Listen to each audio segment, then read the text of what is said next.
Assalamualaikum warahmatullahi wabarakatuh. Bismillahirrahmanirrahim. Alhamdulillahirabbil alamin. Allahumma shalli wa sallim wa barik ala sayyidina Muhammadin wa ala alihi wa sahbihi wa man tabi'ahum bi ihsanin ila yaumiddin. Amma ba'du. Kaum muslim dimanapun Anda berada, kembali lagi bersama kami di 107,9 FM. Di bulan suci Ramadan ini alhamdulillah kita terus melakukan kajian sore, dan di sore kali ini kita mengkaji kitab Wasiyatul Mustafa bersama guru kita Kiai Haji Khairul Amin. Kita sapa beliau. Assalamualaikum Pak Yai. Waalaikumsalam warahmatullahi wabarakatuh. Gimana kabarnya? Alhamdulillah, kabar baik, sehat dan semangat. Alhamdulillahirabbil alamin. Insyaallah kaum muslim, di sore kali ini guru kita akan berbicara menguraikan kitab Wasiyatul Mustafa tentang diam atau berzikirlah. Untuk itu nanti bila mana ada pertanyaan bisa dilayangkan ke chatting WhatsApp 082133670000 atau telepon 0246746352. Monggo kita bersama-sama menyimak paparan dari Romo Yai. Monggo Pak Yai. Assalamualaikum warahmatullahi wabarakatuh. Waalaikumsalam warahmatullahi wabarakatuh. Bismillah, alhamdulillah, wassalatu wassalamu ala rasulillah Sayyidina Maulana Muhammad ibn Abdillah wa ala alihi wa sahbihi wa mawalah, wa la hawla wa la quwata illa billah, amma ba'd. Kaum muslimin muslimat yang dimuliakan oleh Allah, terutama para pecinta Radio Dais, MACT TV, dan juga Radio Gaul ya, dan juga yang menonton di live-nya Radio Dais di Facebook, dan juga yang ada di ini grup WA apa Ustadz Monitor Dais, Modis ya, Monitor Dais, semuanya yang dimuliakan oleh Allah Subhanahu wa taala. Syukur alhamdulillah Allah temukan kita hari ini di puasa yang kedua 1444 Hijriah atau 2023 Masehi. Alhamdulillah masih diberikan panjang umur, sehat walafiat. Mudah-mudahan sampai akhir nanti Allah mudahkan kita dalam beribadah sampai Idul Fitri. Amin ya Allah. Semoga tidak ada halangan suatu apapun. Yang kalau kita hitung berarti Ramadan ini tinggal 28 hari lagi. Berarti lebarannya ya tinggal 28 hari ya. Ya lumayan ya. Insya Allah kita akan berpuasa 30 hari nanti insya Allah ya. Jadi puasanya nanti ada kesamaan, tapi yang lebaran kayaknya nanti ada perbedaan. Ada yang lebih awal, ada yang sesuai dengan pemerintah dan Nahdlatul Ulama. Jadi saya kira tidak masalah, ini dalam keberagaman kita dalam pemahaman sebuah fikih itu ya, tentang menentukan awal Ramadan dan awal Syawal. Saya kira tidak menjadi persoalan karena kita sudah dewasa menyikapi ini sudah berkali-kali, bertahun-tahun.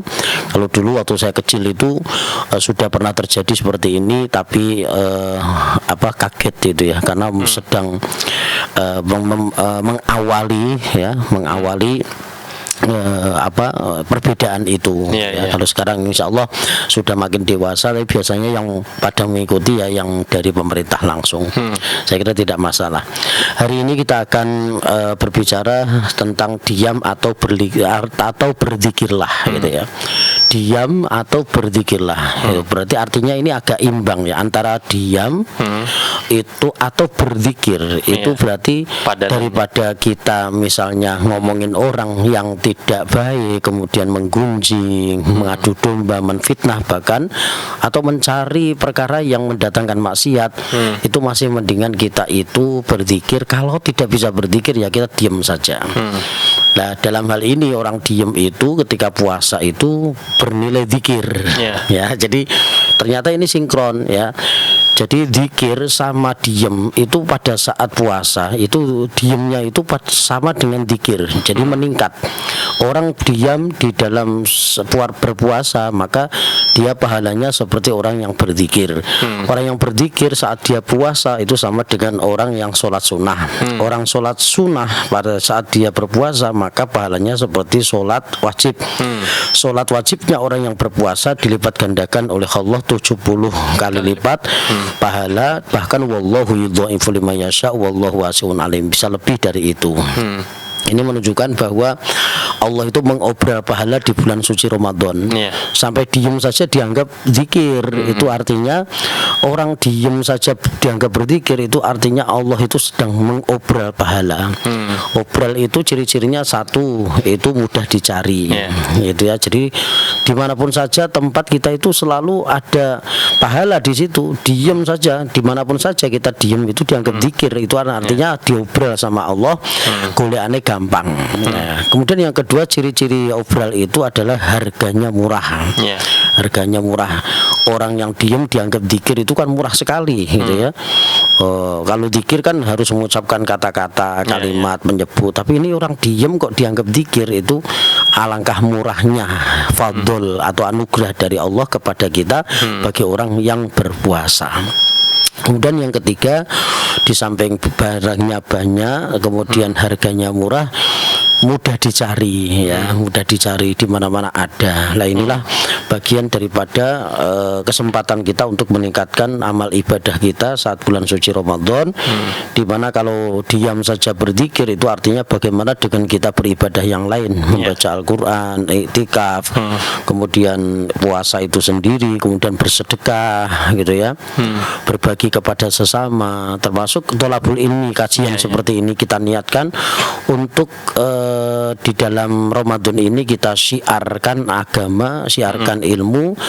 Insya Allah dengan kita syiar itu, insya Allah juga pahalanya tidak kalah dengan orang-orang yang beribadah yang lain, seperti itu. Nah, di dalam kitab Wasiatul Mustafa, yaitu di hadis yang ke-67, Nabi berpesan kepada Sayyidina Ali, ya Ali rasul ibadah as-sumtu illa min dzikrillahi ta'ala. Wahai Ali, puncak ibadah adalah diam kecuali berzikir kepada Allah. Puncak ibadah itu justru diam kecuali berzikir kepada Allah. Jadi berzikir kepada Allah ya masih lebih baik daripada diam. Tapi daripada ngomongin orang, masih mendingan dia diam saja. Nah, ini artinya orang diam itu bisa menyelamatkan kita dari hal-hal yang tidak diinginkan. Salamatul insan fi hifdzil lisan. Manusia akan selamat apabila dia pandai menjaga lisannya.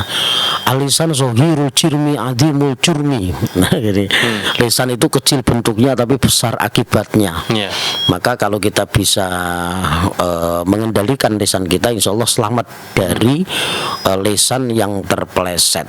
Karena kita sering mempunyai lisan ini, sering mengucapkan kalimat-kalimat yang mungkin tidak bisa direm, tak terkendali, maka potensi kita melakukan kesalahan ya mungkin dari lisan ini. Seperti orang salah dalam menulis, karena dia seorang penulis kan, saking seringnya nulis pasti ada sedikit yang salah, yang keliru. Itu masih lebih baik karena dia mau menulis. Nah, orang yang tugasnya ngomong seperti Ustadz Hilal, saya tugasnya ngomong gitu ya, itu pasti ada keplesetnya, sabukul lisan, gitu ya, sabukul kalam. Jadi sedikit banyak itu pasti ada salahnya. Dan ketika orang itu memahami bahwa kesalahan itu terjadi hal yang biasa dalam manusia, itu tentunya dia akan mencari kebaikan-kebaikan yang lain, bukan kemudian mencaci dengan kesalahan yang disampaikan. Cuman kalau kesalahan terlalu sering, maka ini seperti disengaja. Jadi kalau dulu itu ada pesan mulutmu adalah harimaumu, itu artinya kita diperintahkan untuk hati-hati di dalam mengucapkan kalimat-kalimat yang keluar dari lisan itu sendiri. Lisan yang kecil bentuknya bisa untuk memuji seseorang, bisa juga untuk menghinakan orang, membuli orang, itu juga dari lisan. Nah, sekarang ini karena zaman medsos, maka lisan itu berganti dengan jari. Kalau dulu lisanmu atau mulutmu adalah harimaumu, maka sekarang jarimu adalah harimaumu. Artinya berarti jari ini juga harus dijaga sebagaimana kita menjaga lisan. Seperti itu, Ustaz. Oke, baik. Imbangannya tadi kalau tidak diam atau berzikir seperti itu supaya tidak rugi. Nah, kemudian ini ada pertanyaan dari pendengar kita, Pak Yai, Pak Aswan yang ada di Semarang. Bagaimana cara kita menyikapi terhadap situasi yang saat ini banyak orang Muslim menghujat sesama Muslim yang lain? Memang inilah yang kita yang harus kita rem ya, yang memang menjadi prihatin ya kita. Jadi banyak sekali orang itu menghujat antara yang satu dengan yang lain. Padahal di dalam Al-Qur'an itu wala tajassasu wala yaqtab ba'dukum ba'do. Kemudian ada wa'tasimu bihablillahi jami'an wala tafarraqu. Banyak sekali ya. Kemudian man satara musliman satarallahu lahu fil jannah. Barang siapa yang menutupi aib seorang muslim, maka dia akan ditutupi aibnya di yaumul kiamah. Ini kan berarti memang ancaman bagi orang yang sering menghujat satu dengan yang lain itu sangat besar. Bahkan siapa ya, Abu Lahab sendiri itu kan sampai di justice dihakimi sama Allah di dalam Al-Quran, tabat yada abi labi watab, itu ya karena dari cemooh Abu Lahab itu yang menjadikan Allah itu sangat murka. Jadi Abu Lahab itu dulunya awalnya dengan Muhammad itu, sosok Muhammad itu ya seneng, wong lahirnya saja seneng gitu ya, bahagia, bangga. Tapi ketika besarnya pada saat beliau mengumumkan kerasulan, maka tabban laka ya Muhammad ya. Maka Abu Lahab mengatakan celaka kamu Muhammad. Kamu mengumpulkan orang tua ya, kamu mengumpulkan orang-orang tua di bukit ini dari jauh-jauh sampai ke sini semua kumpul hanya untuk mendengarkan bulian kamu itu, omongan kamu yang tidak ada gunanya. Dari situlah kemudian menjadi musuh Nabi dalam urusan syariat, dalam urusan kenabian. Nah, maka dengan lesan yang diucapkan, kata-kata yang sangat-sangat menjadikan Nabi Muhammad itu sangat-sangat tersakiti, itu Allah yang ridho, Allah yang tidak ridho, Allah yang justru marah. Maka boleh jadi ketika kita ngomongin orangnya nggak ngerti, orangnya nggak tahu, nggak denger. Tapi kalau kita omongin terus di depan orang banyak, maka boleh jadi Allah yang nggak ridho. Ya, Allah yang nggak ridho, maka Allah balas itu kita nggak sadar kalau kita itu dibalas oleh Allah ya. Ketika kita dapat musibah, maka kita mengatakan apa salahku, apa dosaku, tapi sebetulnya kita mungkin dalam tanda kutip terbalaskan ketika kita menyakiti orang lain. Ini yang sering orang kadang-kadang tidak menduga bahwa sebetulnya Allah sedang menjewer, Allah sedang mengadab, memperingatkan, tapi ngertinya dia hanya sedang mendapatkan ujian saja. Maka yang paling penting adalah orang itu muhasabah, mawas diri. Oke, ini ada pertanyaan nih. Assalamualaikum. Waalaikumsalam warahmatullahi wabarakatuh. Nggih. Halo. Silakan Pak. Ya, dari Kang Anwar. Oh ya. Assalamualaikum Pak Ustadz. Waalaikumsalam Kang Anwar.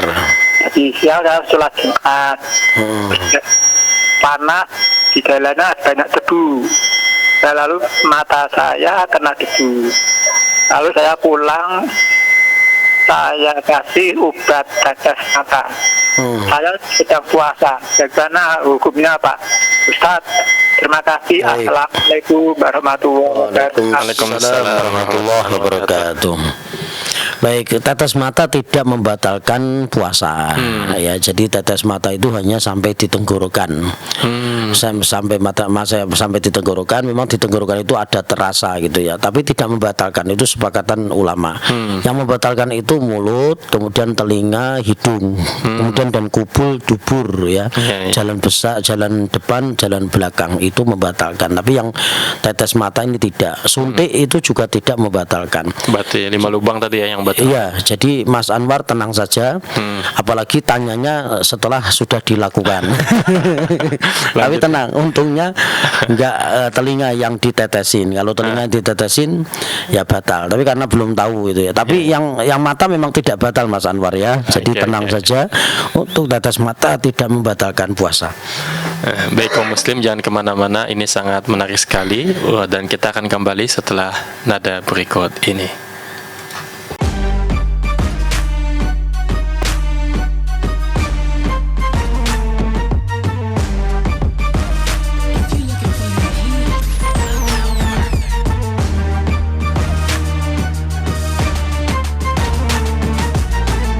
Dipancarkan dari Menara Al-Husna. Dipancarkan langsung dari Menara Al-Husna. Menjelaskan dari Menara Al-Husna. Kawasan Masjid Agung, Jawa Tengah, 107,9 FM. 107,9 Radio Dakwah Islam terdepan dalam dakwah dan nada.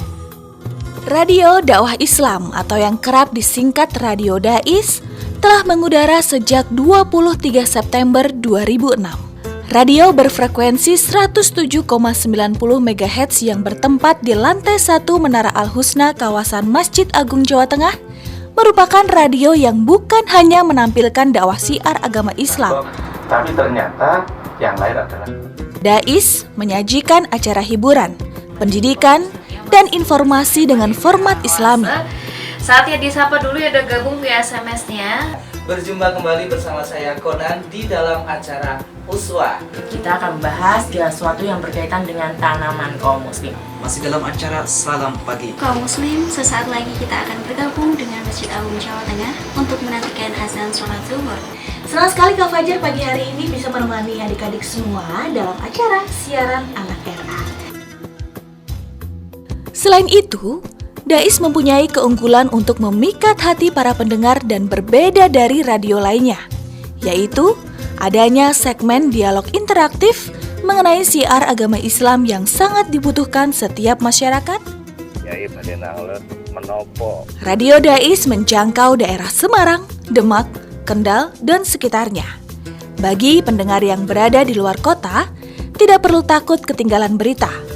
Kini, Anda bisa download aplikasi Dais Play yang telah tersedia di Play Store smartphone Anda.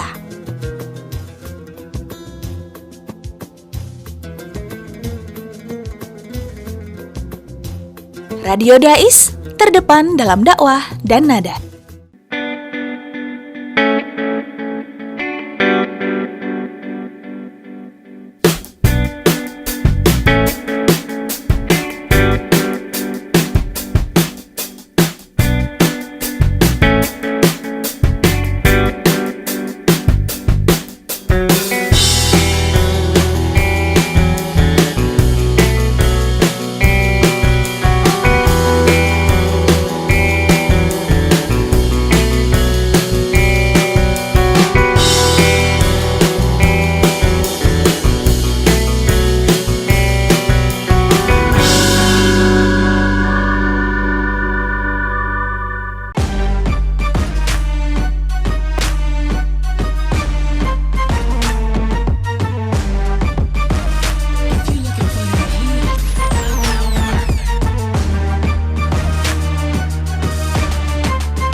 Baik kaum muslim, kembali lagi bersama kami di 107,9 FM dan Radio Gaul FM. Kaum muslim silahkan bila mana ada pertanyaan dilayangkan ke chatting WhatsApp 0821 336 70.000 atau telepon 024 674 6352. Pak ya, ini ada pertanyaan dari pendengar kita.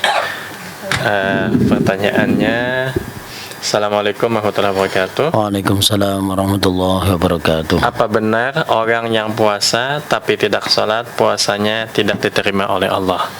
Ya, jadi ada orang yang berpuasa tapi tidak sholat, bagaimana ini hukumnya? Ada ya orang yang berpuasa tapi malah justru tidak sholat. Padahal puasa itu kan lebih berat sebetulnya ya. Lebih berat karena menahan lapar, haus mulai dari subuh sampai maghrib.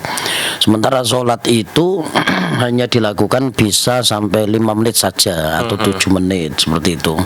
Tapi kenapa ada orang itu yang berpuasa tapi tidak sholat? Ini anehnya kenapa gitu ya? Karena salah satunya mungkin itu yang pertama dia tidak terbiasa melakukan sholat sejak kecil gitu kan. Kemudian yang kedua, dia itu berpuasa dikarenakan tidak enak dengan keluarganya, mungkin menantu atau mungkin anaknya atau mertuanya seperti itu. Nah, tapi bagaimana hukumnya? Ya tentunya dia tetap berdosa karena tidak melakukan sholat. Sementara puasanya puasanya tetap sah kan?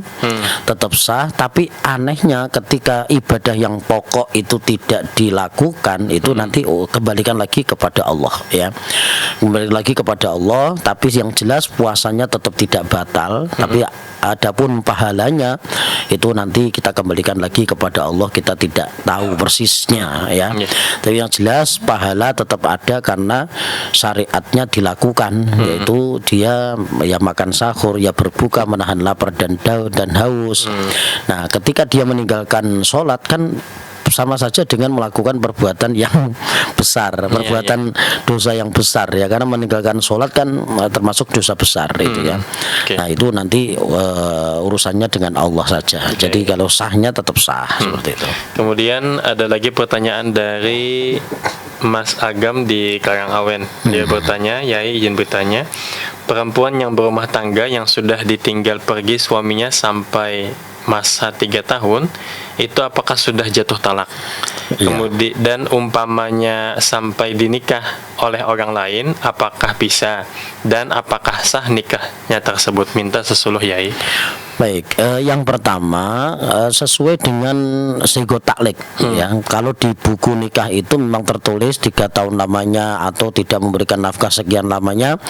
Kemudian istrinya mengajukan iwat atau uang ganti ya di pengadilan agama sebesar Rp10.000. Nah, dan dikabulkan, maka jatuhlah talak saya yang pertama. Kan ada nah, itu kalau sudah ditandatangani di buku nikah itu, dia kemudian mengajukan hal itu, rafa namanya, kepada pengadilan agama, dikabulkan di ACC, maka memang jatuh talaknya. Nah, cuman prosesnya itu harus betul-betul dia itu karena tidak memberikan nafkah dan memang tidak terdeteksi. Tapi kalau masih terdeteksi dan dia itu karena mungkin tidak mampu, kan boleh jadi masih terdeteksi, orangnya jelas, cetok, kadang juga video call misalnya. Ya jangan cepat-cepat langsung mengajukan talak dan juga tidak langsung kemudian jatuh tolak, tidak. Ini yang pergi jauh entah kemana seperti Bang Toyib itu ya. 3 kali puasa, 3 kali lebaran mulai-mulai itu nggak balik-balik. Kemudian karena tidak jelasnya itu dan ketika berpamitan juga tidak, itu kan memang tidak jelas, itu baru kemudian mengajukan talak ke pengadilan agama. Nanti pengadilan agama yang akan mengurus ya, seperti itu ditetapkan talak atau tidak, nanti pengadilan yang akan memprosesnya seperti itu. Oke, baik.